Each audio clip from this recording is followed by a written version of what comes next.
your Mm-hmm. recording. Mm-hmm. So we have four major parts of the brain that we are going to talk about that. Stay with me when I'm explaining these four major parts. The first major part that we are looking is the cerebral cortex, that you are looking at the top portion of our brain. We call this a cerebellum. The second portion of your brain is this cerebellum. We're going to discuss about that. And the third and fourth part of your brain, I'm going to use another model for showing that. This is the part inside of your brain that I'm going to show you with much more detail. This is located deep into the cerebral cortex. We call this diencephalon. It's the center of your brain. And finally, your brain standing on the stem-like condition, we call this brain stem. So that's the important point regarding to this condition. Yeah. If we are looking at the brain has more than 86 billion neurons. You have between 100 till 500 trillions of the synapses. So that's the reason, due to this huge amount of the cells you have on the brain, when we spread out, it's going to occupy 1 square meter. However, if you consider that, you can see that all of this are occupied a small space. How this happened? This happened due to this folding. This folding, you can see all the brain are folded, and these fold we called gyri. The other format, the separation from the gyri, the single is gyrus, the plural of this are gyri. Each gyrus is separated from the another gyrus by the shallow groove. We call this sulcus. So you can see these are sulcus that's separating different area of the gyri for us. There is another structure that's subdividing your brain that I'm going to talk about that. When you have a deeper sulcus, we call this a fissure. So here is the longitudinal fissure that's separating your right hemisphere from your left hemisphere. We are going to talk about that. It seems that these two hemispheres anatomically are the same with the little differences. However, they functionally are totally different. So they have a different task in every individual. So we discussed about the longitudinal fissure. However, allow me to turn this model at this part that you can see here. Here is the another fissure. We call this lateral fissure. Lateral fissure separating your parietal lobe from your temporal lobe. So parietal lobe, temporal lobe. You remember from the skeletal system, your skull is separated in the different skull bone, in frontal, parietal, temporal, occipital. We using the same analogy for the separating the cerebellum as a different actually lobe. So you have a frontal lobe, you have a parietal lobe, you have a temporal lobe, and you have an occipital lobe in the back. But there is something very important regarding to the brain. Brain has the fifth lobe deep to the cerebral cortex. You cannot see from the outside, but if I remove that, you can see inside you have another lobe. We call this insula. So our cerebral cortex has a 5 lobes that we are going to talk about. That frontal lobe, parietal lobe here, frontal lobe, parietal lobe, temporal lobe, occipital lobe, and we already discussed about that insula. How's it? So, we previously discussed about the 5 different lobes of the cerebral cortex or cerebellum. Now I'm going to give you a little more detail regarding to the cerebellum as well. When I put this down means pause it. Count it. 3, 2, 1. Cerebral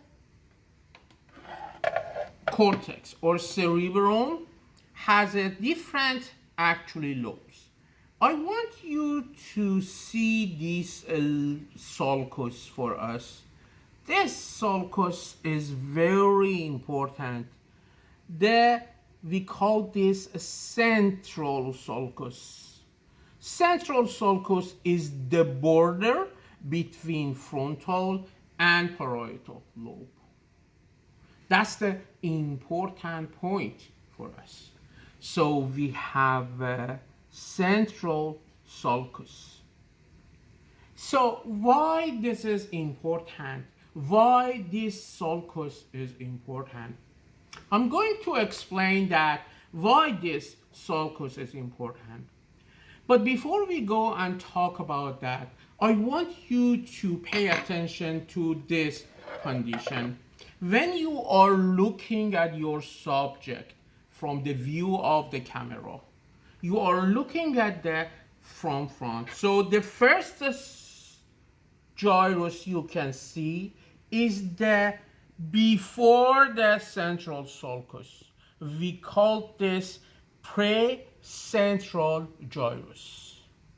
And when you are looking at the gyrus after the central sulcus, we call this post-central gyrus. I want you pay attention to these two areas. These two areas are very, very important in your life. In few seconds, I'm going to explain that for you. Let's first start from the frontal lobe. The frontal lobe is very important. It's the executive order command in your body, in your order. All the action, all the important thing happened because of your frontal lobe. I'm going to explain some important area starting here from the back when we are starting in precentral gyrus. Precentral gyrus is the primary motor area, the order of all of your muscles coming from this gyrus. The second area that is important for us in front of the primary motor cortex is the premotor cortex. Premotor cortex is the site for the skill movement. And then you have a frontal eye field movement. Frontal eye field movement, the frontal eye field movement area is helping for the coordination for your eye movement. Here in the left hemisphere, in this area that you can see, we have a specific area for the speech. We call this Broca area. Broca area is important for fluent speak. So when you have a problem with the Broca area, you will speak broken.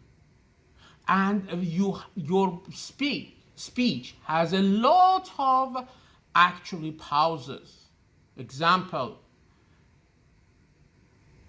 brain is very important or get. So this is the broken speech. So Broca area damage cause broken speech. We also have another area that is located here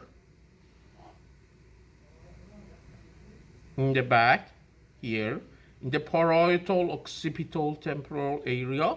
This area is the Wernicke area.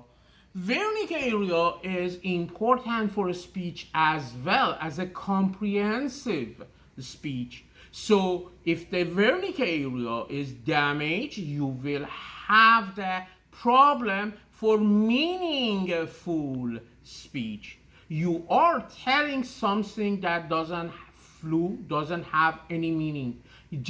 A sentence is just a salad word. You have a bunch of words without any actually connection. For example, car, window, college, anything you can tell, but they do not have, you do not have any pattern in your sentence. That's the two important area regarding to the speech. Before we pass from frontal area, I'm going to talking about the anterior portion of the frontal lobe. You have a working memory for special task in here, just front of the frontal eye field. You have executive management for task management close to this, and then you have a working memory actually for appropriate function. And finally here in anterior portion, the one of the most important intellectual activity in the frontal of your lobe, you will have solving complex and multitask problem is located here. So when you are studying hard for your A&P courses, for all of your courses, you're using a lot of these area of your body.